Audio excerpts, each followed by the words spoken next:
Bueno, invitamos a nuestro candidato David Luna para cerrar esta primera conversación de candidatos en el Congreso de FENALCO. David, saludas después, porque ya aquí todos quieren irse al cóctel y a la velada musical que tenemos a continuación, que los esperamos en el piso de arriba a todos. Eso le iba a decir, Jaime Alberto, con semejante jornada tan larga, ojalá se reivindique con una buena fiesta, ¿no? Así es, y la de mañana también. David Luna. Bienvenido, David. Bueno, la pregunta de fondo es si se quedaron a oírme o se quedaron fue a la fiesta. Esa es la importante a resolver hoy. No, primero, qué grandes colombianos estar hoy acá en este muy importante foro, porque la democracia no solamente hay que fortalecerla, sino protegerla. Yo arrancaría, doctor Cabal, diciéndole que celebrar 80 años de un gremio tan importante es ejemplo de tenacidad, pero ojo con esta palabra, ejemplo de empatía. Empatía con una sociedad que cada día requiere mejor ejemplo, empatía con una sociedad que por supuesto cada día requiere seguir creciendo. Y gracias a ustedes, muchas familias en Colombia pueden hacerlo de manera correcta. Así que no hay que, bajo ninguna circunstancia, permitir que esas narrativas que tratan de construir, pues tomen fuerza.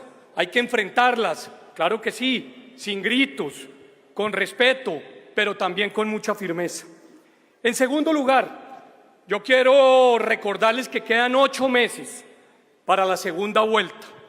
8 meses para elegir un presidente, hombre o mujer, que va a lograr sacar este país adelante. Lo que hará el presidente Petro en los próximos meses no va a cambiar, va a seguir haciendo daño. Y es por esa razón que es muy importante algo que significa salir a la calle a inspirar. Hay que hacer política todos, independientemente en el sector que estemos. Hay que salirnos de nuestras burbujas y hay que hablar con la gente que piensa distinto a nosotros. La gente que cree que el empresariado, como lo afirma Petro, es esclavista. Y hay que explicarle a esos ciudadanos por qué razón generar empleo, sostenerlo, mantenerlo y fortalecerlo es un acto de valentía y es un acto, por supuesto, de sociedad. Porque si seguimos haciendo lo mismo que venimos haciendo, posiblemente no ganamos las elecciones. Y es por esa razón que es fundamental hablar de política sin ningún tipo de temor. Yo me siento muy honrado de ser un político de oficio, de ser un político de profesión. Tengo 50 años, estoy casado con Lauri, soy papá de Julieta, soy papá de Alejandro y comencé mi vida pública en una junta de acción comunal. Nunca he tenido una sanción, una investigación, un escándalo de corrupción, pero también he sabido ejecutar los recursos que ustedes, como empresariado, han aportado a través de los impuestos. Eso hay que contárselo a los ciudadanos, porque de lo contrario los ciudadanos terminan creyendo los discursos que claramente solo engañan y solamente alteran la verdad y la realidad. Hay una palabra que por alguna razón nos dejamos robar, y nos la dejamos robar de una filosofía política que lo que busca es el daño, y esa palabra se llama resistencia. Nosotros tenemos que resistir como sociedad y como país, y tenemos que demostrar que es posible algo tan importante como lograr, claro que sí, enfrentar un proceso que no será fácil, pero que va a lograr ganarse, porque los comerciantes son el pueblo y no pueden tener ni un solo minuto de temor para decirlo con la cabeza en alto y para podérselo demostrar a quienes en estos momentos creen lo contrario. Yo, doctor Cabal, suscribo sus 12 principios y los suscribo con toda la fuerza, con todas las ganas, pero adicionalmente con toda la convicción. Pero le pediría con mucho respeto que incluyamos uno adicional, y es la lucha frontal contra el narcotráfico.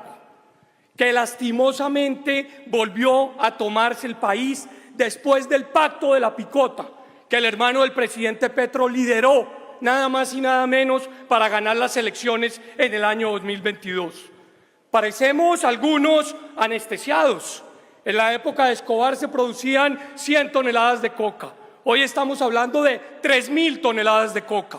El narcotráfico es el papá de todos los males, de la minería criminal, por supuesto del gota a gota, de la banda de apartamenteros y de muchísimos otros. Y lastimosamente hemos venido desarticulando nada más y nada menos que la inteligencia financiera para poderlo perseguir. Y lastimosamente el gobierno nacional ha firmado decretos como la de creación de la zona binacional con Venezuela para que el oro y por supuesto para que la coca pueda salir. ¿Saben de dónde está llegando el mercurio con el cual están explotando ilegalmente el oro? Del cartel de Sinaloa en México. Y obviamente las autoridades poco, nada hacen al respecto. Así que a esto metámosle fe, porque Maduro va a caer y va a caer como el jefe de la banda que es el jefe de la banda del cartel de los soles. Y qué importante será si Maduro cae, porque ahí el panorama político colombiano cambiará y cambiará de manera definitiva por una sola pregunta que tendrá que responder el presidente Petro. Y esa cuenta de qué anda de compinche, de mejor amigo de Maduro y lo más importante y lo más complejo de haber aceptado el robo de las elecciones que cometió. Como lo dijo María Corina, en Colombia no habrá paz si claramente no hay democracia en Venezuela. Terminaría con lo siguiente en estos 44 segundos. Primero, es fundamental no solamente pensar en quién va a ganar las elecciones, sino en quién tiene la capacidad de gobernar. Y quien gobierna este país necesita de diálogo político. Usted no va a resolver los problemas solamente diciendo que va a enterrar al que piensa distinto. Este país necesita conversar, hablar. Eso no significa negociar los principios. Eso no significa, bajo ninguna circunstancia, entender quiénes estamos con la economía de mercado. En segundo lugar, hay que hablar de tecnología, que es un tema que pasa desapercibido, y lo dijo el Foro Económico Mundial. La inteligencia artificial va a destruir 120 millones de empleos. Yo vengo de ese sector. Este sector puede construir 100 millones de empleos en el mundo, reentrenando y obviamente teniendo la posibilidad de recapacitar. Gracias, y por último, José, termino. Algo muy importante que va a ser fundamental. Como han hablado de la seguridad, que no es de izquierda o de derecha, tampoco la lucha contra el hambre es de izquierda o de derecha. Es una bandera que tenemos que empuñar todos, porque en Colombia 1.500.000 colombianos se acuestan con una sola comida. Muchas gracias.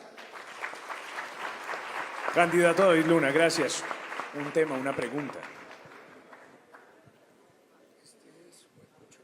Este está largo, a ver. Bueno, yo soy feliz con este tema. Lucha contra las drogas y contra el narcoterrorismo. Bueno, muy bien. Dice el presidente actual, Gustavo Petro, que si uno le quita la I a la palabra ilícito, se vuelve lícito. Sería un mal chiste de no ser porque es una enorme tragedia que quien debe cuidar por la moral y propender por la moral pública sea quien diga eso. Sin embargo, doctor David, ¿usted consideraría en algún momento regular, despenalizar, legalizar alguna de las drogas que hay en Colombia? Mire, José Manuel, yo fui senador hasta hace 8 meses y tuve la responsabilidad de rendir la ponencia sobre la ley de sometimiento a la justicia, una ley de autoría del gobierno del presidente Petro, que lo que buscaba claramente era dejar en libertad nada más y nada menos que a los narcotraficantes condenados y que a los terroristas condenados. Yo presenté ponencia negativa y se hundió ese proyecto.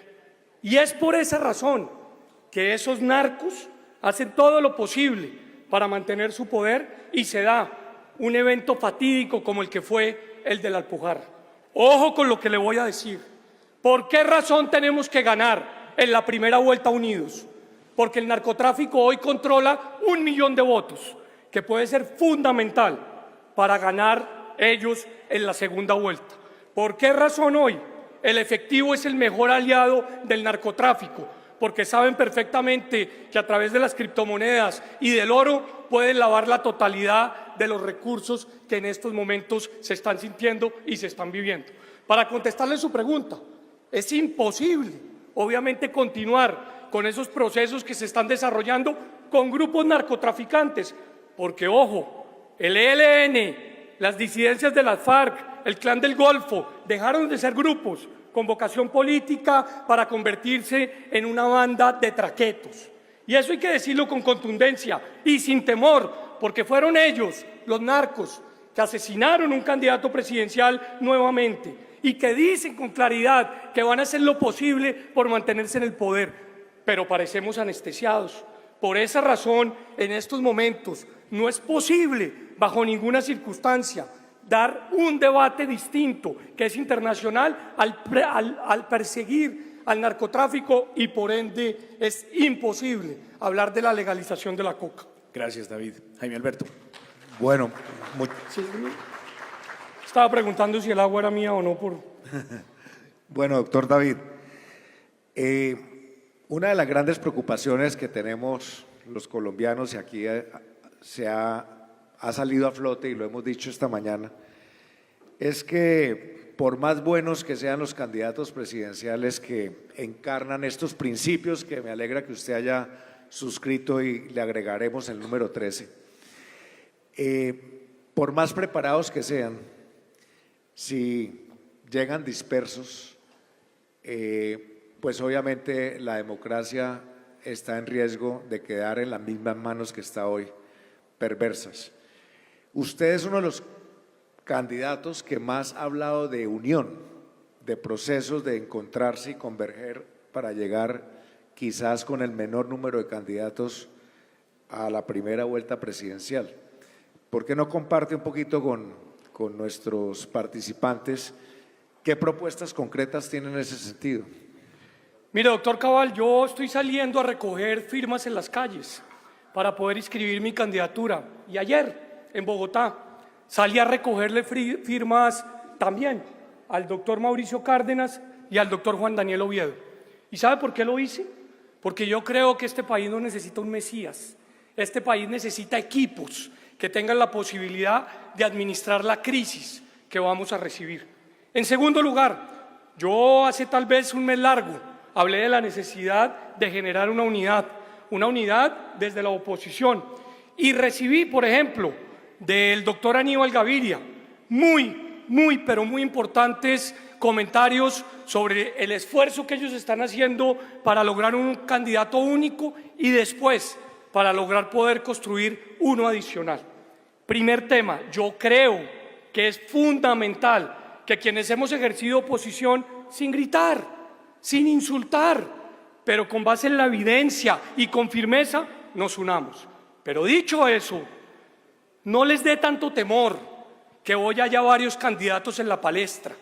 En primer lugar, porque ese es un seguro de vida para la democracia y para nosotros, quienes ejercemos la candidatura. De alguna u otra manera, con varios en las plazas públicas, lo que nos permiten a quienes salimos a la calle es que se nos proteja más, es que no seamos blancos únicos de los grupos al margen de la ley que quieren seguir afectando la democracia. Pero lo más importante, habiendo varias voces, tenemos cómo enfrentar a un gobierno corrupto que usa la Dirección Nacional de Inteligencia para chuzar, para perseguir a los miembros de la oposición. A mí, después del debate del prófugo de la justicia, Carlos Ramón González, director de la Dirección Nacional de Inteligencia, que le hice en el Congreso y donde le demostré que claramente estaba interviniendo las comunicaciones de la oposición, se me metieron a mi casa. Y después se me metieron a la oficina.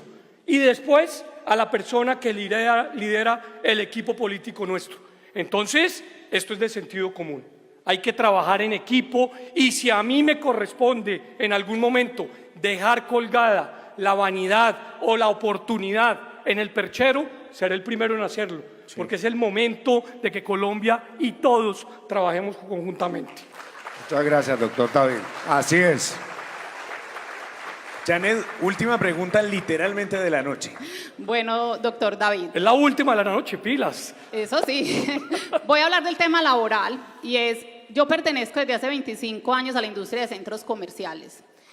Los centros comerciales generan alrededor de 300.000 empleos directos a nivel nacional y más de 1 millón indirectos. Y el centro comercial el que gerencio está ubicado en Guayaquil, en El Hueco. Y ahí, que es 4 manzanas, se generan alrededor de 70.000 empleos directos y 300.000 indirectos. Y vemos cómo la informalidad en general ha cooptado todos estos escenarios. Ahí hablamos de 16.000 unidades productivas que se han convertido y que formales, y que ahorita la cifra de los informales son 35.000 informales, son cifras no oficiales en el centro de Medellín.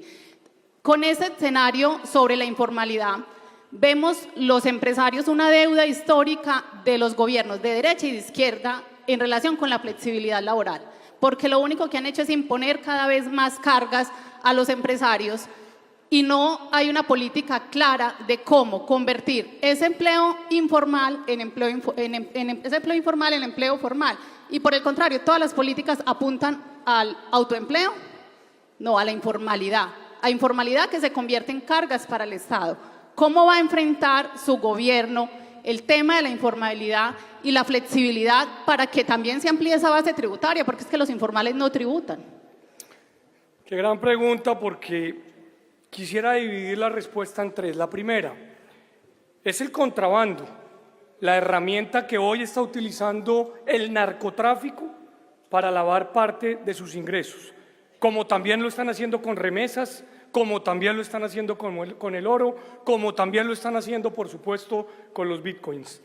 Eso es importante decirlo porque, como ya no tenemos unos narcos identificados que andan en Porsche, en Lamborghinis o que tienen lujosos apartamentos, creemos que no tenemos narcotráfico. Lo que pasa es que hay una serie de bandidos, líderes, que lo están ejerciendo. Entonces es muy importante tener presente eso, porque esa mata claramente tiene que ver con contrabando. En segundo lugar, es muy importante preguntarle a la nueva generación, y yo vengo del mundo de la tecnología, si quiere trabajar 8 horas diarias, 5 días a la semana. Hay muchas personas que no lo quieren hacer, y que no lo quieren hacer porque tienen un talento muy distinto al que seguramente muchos de los que estamos acá nos formaron. Y en ese sentido, el sistema de seguridad social sigue siendo lamentablemente un tanque muy difícil de mover para darle las oportunidades a los jóvenes que se quieren desarrollar. ¿Saben cuánto pagan una hora en Estados Unidos, en India o en Estonia por un pelado de Medellín? Una hora que se conecta a su computador a desarrollar código de inteligencia artificial, $150 la hora. Mal contados, 600.000 pesos. Y nosotros, en la famosa reforma laboral que tramitó el gobierno, ni una sola coma sobre inteligencia artificial y el efecto que va a tener en la destrucción de empleos en nuestro país. Entonces, esa formación va a ser esencial para luchar contra esa informalidad. Y en tercer lugar, va a ser muy importante entender que hay que flexibilizar, y por eso las cargas de entrada al trabajo formal terminan siendo en muchos casos imposibles de sostener por parte de un empresario que lo quiere hacer, porque todos los días hay una adición. La pregunta es, hoy en día, por ejemplo, ¿cuántos de los empresarios en Colombia prefieren monetizar las responsabilidades que tienen con el SENA?